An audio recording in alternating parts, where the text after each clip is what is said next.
Hello, everybody, and welcome back to another LinkedIn Live. For those of you who are watching on the replay, you guys can also go to my YouTube channel because we are streaming there as well if you want to watch some of the past interviews and you don't want to scroll through my newsfeed.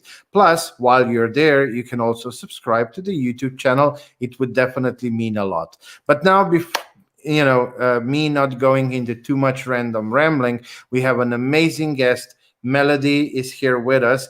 And Melody, I want to say welcome to the interview show, whatever we want to call this.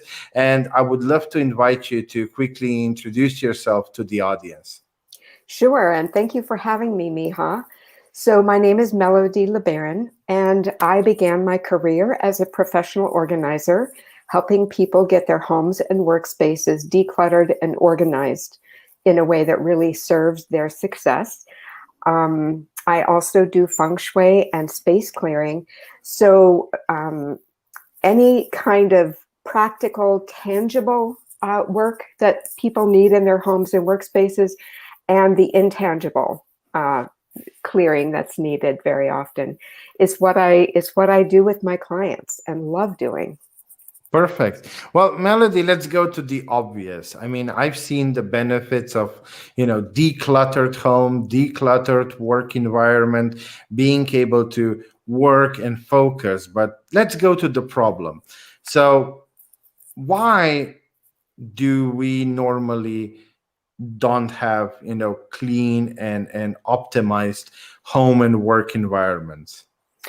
Yeah, so there's the etymology of the word clutter is very interesting. It comes from the Old English word cloister, which actually means to coagulate. And what that describes is what actually happens when you've got items in your home or your workspace that are neither being used nor loved. Stagnant energy cloiters or literally coagulates around those items. And so I think in many cases, what I've discovered over the past 5 years of doing this work, five decades, sorry, is I started doing this work as a teenager. And what I've discovered is that many times for my clients who have accumulated a number of, they have a number of rooms that they would say are filled with clutter. What we very often find as we're working together, and I do a lot of this work virtually, we very often find that they've had a loss. There's been some kind of a loss in their life that hasn't been integrated.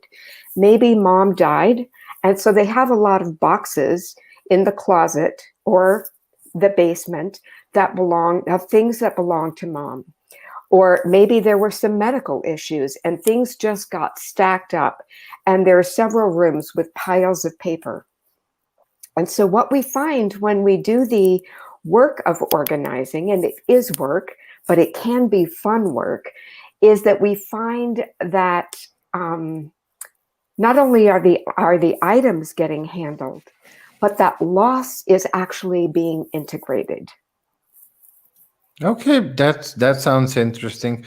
I mean, I have to say that I kind of was always lucky to be quite quick on the cleaning. So since I can remember, I was always constantly doing decluttering. Maybe not as often as I should do it. Probably I should do it at least once a month, but I do it at least, once every quarter. I take those big black bags and go around the house and the office. Now, of course, I do try to figure out ways to donate or to give things to somebody who actually might need them before I really throw stuff away. So what really goes away is something that really can't be useful to anybody. But I do it fairly regularly. And like I said, still I feel I should do it more often. But I've seen a lot of people who like to just gather things and broken stuff, but they will not throw it away. They will take it to the basement or and I honestly, I always was thinking that maybe they're just lazy and they don't want to do that, extra step. So what's the easy way? Because the garbage man only arrives once a week. Oh, I'll put it in the basement until whatever day that will be, and then they just forget about it. That was my thinking. But you are now opening something completely different. Could you dive in a little bit more? Because Yes, maybe absolutely. some of the audience can really see themselves in this, what you're describing. Yeah, so many years ago in the 80s, my middle son Logan was having a real hard time. He was in second grade and didn't really um, he wasn't reading. He wasn't reading, and I realized he's really still struggling with the alphabet. And I went away to a business conference, and in this conference, we were introduced to the idea that we all have a learning strategy, and that learning strategy is very likely either visual, we learn best by reading, auditory, we learn best by listening, or kinesthetic, we learn best when our body is moving. And I realized instantly, that's my son. He's a kinesthetic learner. So I got home from this conference and made sandpaper letters, and he traced them, and his body was in motion, and within weeks the alphabet was no longer hieroglyphics to him, and he was reading well. And so over the years, as I worked with my clients, I had not a terribly high, but I had some recidivism, right? Clients that I had worked with set up all of their systems, and their home was completely organized. And then they would call me a year or two later and ask me to come back out and help to refresh their systems. And I began thinking about this learning strategy thing. And I began to ask myself, if we had a retrieval strategy, how does our brain remember where we've put something?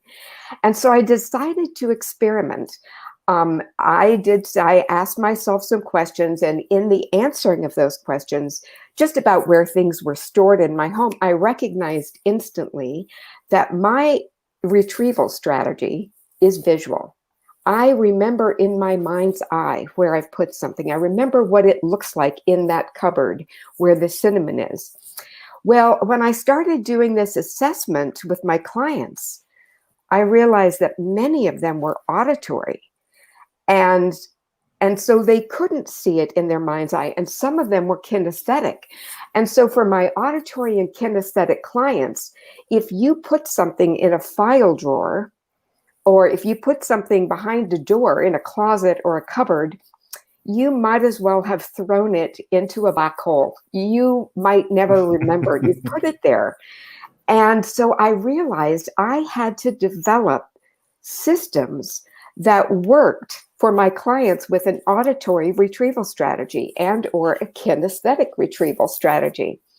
And, back in the day, it was much harder than it is now because 20 years ago, the only thing you could find at the office supply store was manila envelopes. But now you can find colored envelopes. Here's the one I'm working with now, which is, my to-do items on my desk. But you can find, if you want to organize your documents, you can use red for health. All the health-related file folders are health, and all the financial documents can go in green file folders. So it's very easy to find colorful ways of really engaging more of the kinesthetic and auditory senses. With a kinesthetic client, we need to use texture. With an auditory client, when we put something away, we really have to cue them into the sounds of where that item is. And for many of my auditory and kinesthetic clients, we use labels. We use labels even in the kitchen on the cupboard doors. We use labels so they can remember where things go, because their mind doesn't work like someone with a visual retrieval strategy. Okay, very interesting. But Melody, you mentioned that you are in this for the last couple of decades, and that you started very young. How did that happen? Like, what got you on this journey? Was it just a whole lot of things lying around, and you said, "No, I want to get rid of everything"? Well, no, my mom was a pretty organized person, but I'm the oldest of 7 children. And we moved 8 times before I went off to college at 17. So we moved a lot when I was young. And as the oldest, I was the one who helped my mother pack and unpack and organize. And I have a knack for it. Honestly, Miha, I would just about rather uh, organize a drawer or a shelf in a closet than do a puzzle. Like, to me, it's fun to it's fun to organize things. Well, And yeah. so I realize it's not like that for everyone. But what's interesting is in my 20s, I went through a series of losses and ended up with clutter all through my house. And I had 3 little babies at that point, with another on the way. And my life felt like a high-speed chase scene through an obstacle course. And I had to, at that point, I realized, okay, organizing is more than a place for everything and everything in its place. I had to learn how to create systems. I had to learn to think like an engineer. And that's part of what I teach my clients and my students, is how to create sustainable systems.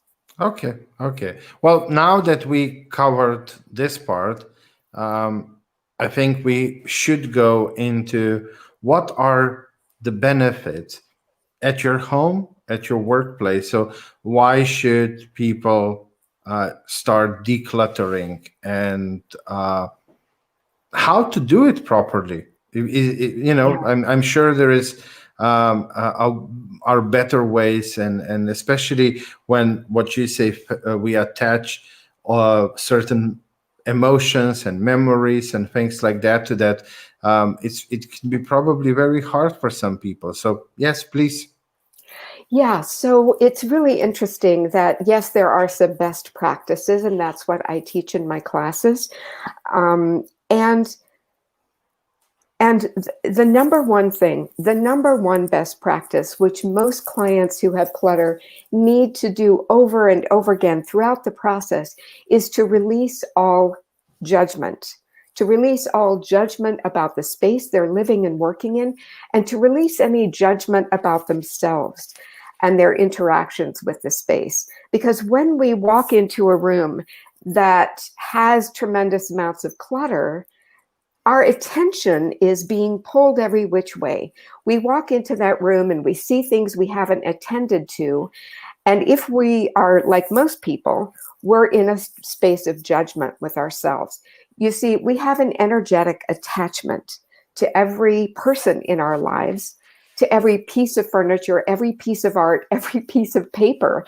And that energetic attachment is either raising our mood and energy level or lowering it. So many times my clients will walk right into a room that they were starting to organize, and immediately they feel exhausted. Just 5 minutes earlier, they felt great, but now they feel exhausted. And it's because what they did when they walked into that room is they walked into a wall, not just of stagnant energy, but their own judgment. So self-compassion, non-judgment is a stance I require from the clients I work with. And then to recognize that the process itself is a process of setting boundaries, creating containment. And that very process of setting boundaries around how many pieces of art, how many pieces of paper you're going to have in your home and workspace, that very process matures us, helps us become more emotionally healthy. Creating containment. You see behind me my bookshelves, and creating a attractive way to contain the items you need to keep. and really optimizing each room, creating a functional kitchen, bathroom, closet, workspace is is um, is really an act of self-care. And so it's honestly, Michal, when I do this with my clients, whether it's live or virtual, there's always this pride, this sense of accomplishment, because sometimes they feel like they're adulting for the first time, and they may be in their 50s or 60s, but they're clearing out decades worth of accumulation. No, I absolutely agree. I mean, when I sit down at my desk and I want to work and I have all these post-its and everything lying around, just taking 5 minutes to clear the clutter, it gives you that sense that you've accomplished something, that you've done a little task. You feel better, and it's easier to move forward. And even on my computer, I use, I'm not sure how the app is called, Focus or something like that, but I use certain apps that help you really focus on that one task. I silence the notifications and so Right. on, just so that I'm not distracted, because there's literally, I can't do much if there's always something grabbing my attention. And maybe, if you would want to, we could spend a little bit more time, since this is LinkedIn, and let's say that probably most of our audience are entrepreneurs and corporate professionals and so on. And they're probably listening to interviews on LinkedIn to get more business value. And maybe, if you could expand a little bit more on decluttering and putting things in order when it comes to your workplace, your office, and maybe even some other things that you can offer to them that they can apply. Sure. I feel like it's really important that in our workplace, we're surrounded by the colors we love, the artwork we love, and everything is ordered in systems. So for me, order and beauty are both really important when it comes to our environment, especially our workspace. And so, and what's interesting is now that so many of us are working from home, our workspaces are on public view, and our friends and our clients can see them when we Zoom or have these video conferences. And so it's really super important that your workspace only contains items for the work you are now doing, and that it reflects your current aesthetic, your current sense of beauty.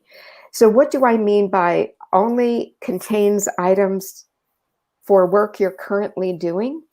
I work with a lot of professionals and entrepreneurs who have had many different iterations of their career. And so maybe someone was a school teacher for 20 years and then retired from that, and now she's doing something else. And her closet in her home office is filled with boxes of those teaching materials. And when I ask my clients, is this information, are these materials you're actually likely to use again? So many of them say, no, probably not. And then my next question is, could they go back into circulation? Do you know any other teachers that these items would be a benefit to? And usually the answer is yes. And so we shouldn't have items that we'll never use again clogging up our environment. Yes, take one or two of those special pieces of art from the students and save those, and frame them and hang them on your walls if you want to, but let the rest of the items go back into circulation so the items can be used and loved and valued, and so that your space is freed up because one of the things, I'm going to just step out of the way, and if you look at the shelves behind me, one of the beliefs I have is that you don't ever fill a unit of space more than 80% full. And on each one of the shelves, I have some photos. Each one of the genres is all in and of itself. And I've arranged the books either horizontally or vertically in a way that's pleasing to me by size. And there are little altar items in there that have special meaning to me. And an altar item is just an item or group of items that alters, up levels your mood and your attention, your energy level. And so the reason you don't fill a unit of space, whether it's a drawer or a bookshelf or a shelf in a closet, you don't fill it more than 80% full, is, let's say you buy another book in that same genre. You want to have a place to put it after you've read it. Or let's say you buy another wardrobe item. You want to have spaciousness in the closet that another item can fit in. So I really like my clients to have, enough space that the chi or the life force can move around their items so that they're not all crammed in so tight. Because that is a subtle reminder that opportunity can flow into our homes, our workspaces, our rooms, and find us. Yeah. Oh, that's so lovely. Well, I do remember a certain ex-girlfriend of mine, when you looked at her wardrobe closet, I mean, that looked hideous, how packed, how cramped everything was. I think that she actually managed to put about 300% of what that volume would normally take. Yes, not 80, but 300. So yeah, that was terrible. And yeah, she just kept cramming things in and in and in. But Melody, I haven't really dived into these things, the way you did, with this whole almost scientific approach to how we should do things and so on. But I really feel that you have a different, more holistic view of this topic than, I don't know, Marie Kondo. She made this whole unclutter thing very popular. Right. And then the whole minimalism. So many YouTubers and other content creators talking about minimalism, creating content around it. But I think, from the little of what I saw from others, it was more like a practical approach. Oh, you're not using this, throw it away. But I think that you really take this to a different level, with a more holistic approach and with a more overall look, how you feel about memories and reminders and this and that. And it's not really just a logical thing. Oh, okay, there's too much crap on your desk, clean it up. Right. Well, part of that is that I've had many Indigenous teachers, and I feel very blessed to have, from the age of being really young. My family is from southern Alberta, Canada. They lived in the prairies, but within sight of the Canadian Rockies. And those mountain spirits will always live in my body. And as we moved so many times as a young child, around the US and Canada, I knew that some of the homes we lived in, inside the house, I could still feel that powerful, peaceful thrum of the heartbeat of Mother Earth, I would call it, that I felt outside playing barefoot in the grass. I could still feel it inside the house. And then other homes we lived in were just, I couldn't. It was something just denser and more difficult. And those were the homes in which our family had the most struggles. And so I do incorporate into my work with clients the intangible. We actually start with understanding their relationship status with their home, because we're in a relationship with our home and with our workspace. And that relationship is either supporting you and raising your mood, or it's lowering your mood. And so my job is to do enough skill transference and to help people really work with their environments in a way that really serves their success. You know, there's some coaches that talk about how we are no more or no better than the 5 people that we consider our closest colleagues, mentors, or friends. Yes. Well, you could apply that same assessment to the 5 spaces that we spend the most time in. And how are those spaces in relationship to you? How do they support you? And my dream and goal is to really help people connect deeply, not just with the spirit and the body of the land they live on, but the spirit and the body of the home they live in. Very beautifully said.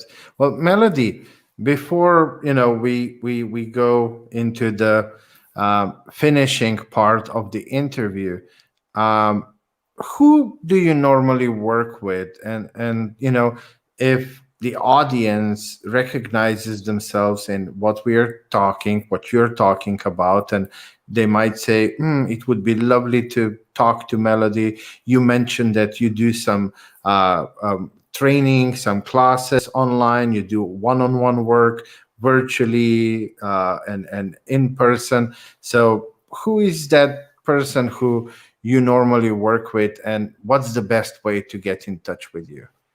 Well, the best way is to go to my website, which is transformingspace.com. And over the years, I've grown my business from transforming space to transforming space, transforming self. And now it is transforming space, self, and loss, because I do all 3. I also work to create optimal environments for people who are dying and their families. And I do grief work as well. So I do help people integrate their losses. But my first love and passion is always going to be helping people really create homes and workspaces that serve their success. And if people go to my website and sign up to be on my email list, I'll keep you posted about my classes and my offers. Perfect. Well, Melody, since I think you and we could talk for at least another 1 or 2 hours, because there's just so much, that we are uncovering bit by bit by talking to you. But unfortunately, we only have the time that we have. And because this is more like a chatty type of interview, we don't have a script, we don't have questions. I still am the fail coach, so I often fail, and I fail in asking maybe certain questions or dive into something that maybe you consider would be very beneficial to the audience. So I always say at the end, like, what would be that last golden nugget of wisdom? Something maybe I forgot to ask, something you want to add on top of everything, and just give you the open mic, and please. Wow. Well, thank you, Mihai. You've been a great host, and I appreciate this. I suppose if there's one thing I could share, it's that by the age of 30 or 40, most adults have cleaned up our relationships. We don't tolerate abuse. We don't tolerate people crossing our boundaries. We don't tolerate disrespect. And yet many of us are tolerating it at home. We're tolerating it because we just don't know how to create environments that really respect us and that we respect.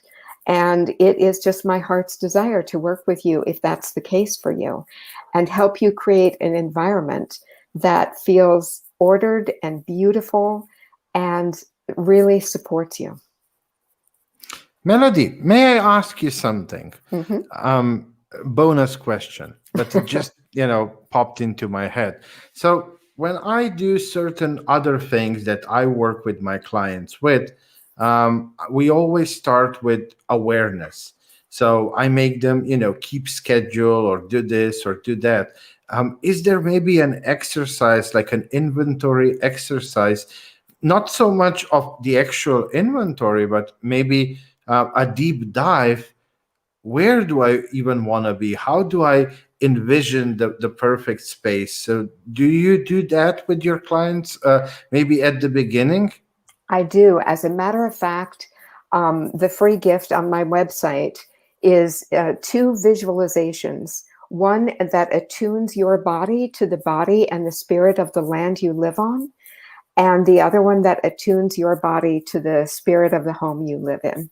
And I feel like when we do that, we can really more easily be in the inquiry of who do I want to be and how do I want to show up and what environment is going to best support? What does my environment look like when I'm operating as my best self? Perfect, perfect, really perfect. And all the time you're talking about one topic that is very close to my heart, which is managing your own energy for productivity. But today we're not here to talk about me, but I just wanted to mention that. Well, Melody, it was absolutely a pleasure having you as a guest. I love our conversations, and I really appreciate you for everything that you do. We weren't able to dive into the other things that you also do with the grieving and so on. So yeah, everybody should really check out your website and get more familiar with all of that. But for now, I just want to say thank you so much for being my guest. I Thank you, really Miha. appreciate you for everything that you shared with us. And I wish you nothing but all the best on your journey. And I'm really looking forward to staying in touch with you going forward. Thank you. Thank you. Take care. Bye bye. Okay, so yeah, here we are. Well, this was the interview with Melody. A lovely, lovely topic that most of us don't really think about.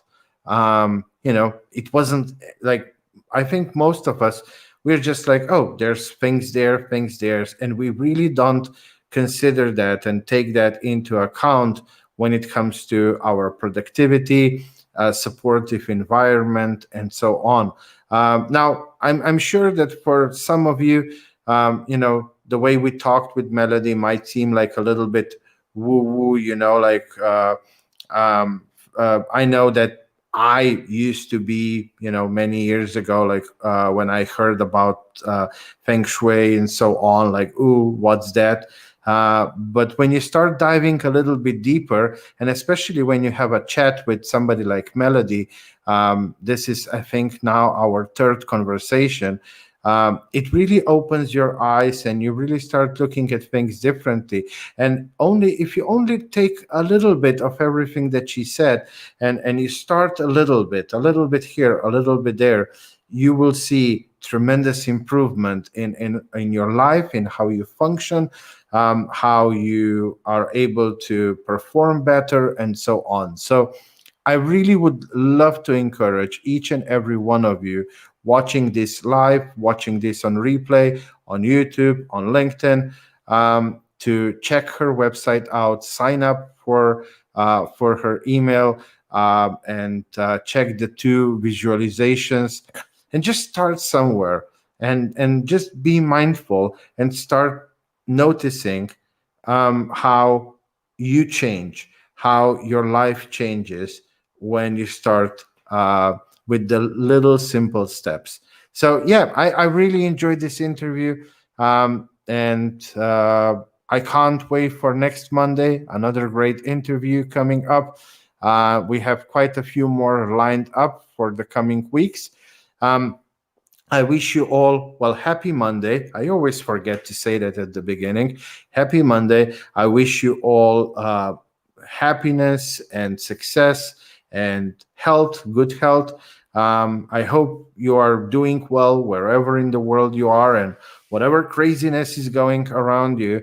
And yeah, I can't wait to see you guys again. Well, see you. You see me, and me imagining you on the other side of the screen next Monday with another interview.